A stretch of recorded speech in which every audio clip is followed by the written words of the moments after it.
halkan waxaan rabaa inaynu ku aragno laba eray oo muhiim ah aadna loo isticmaalo. waa erey koowaad iyo erey labaad.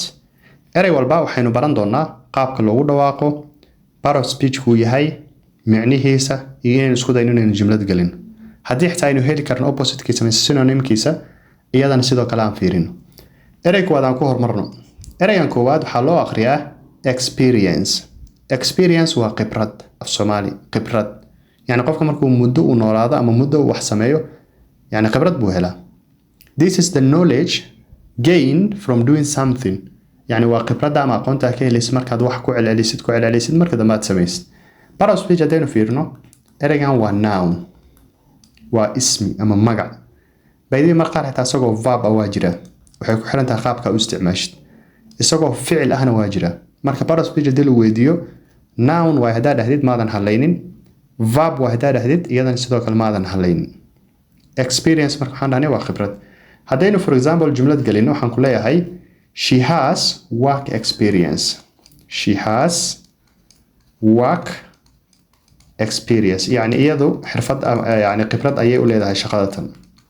ama she is an experienced doctor. she is an experienced doctor. iyadu waa dhakhtar khibrad leh. yani mudday soo shaqaynaysa, mudday dadka soo daaweynaysa. ereygaa baa la yidhahdaa experience. ereyga labaad aan u imaado prepare. prepare waa diyaarin, wax inaad diyaarisid ama inaad diyaar garowdid.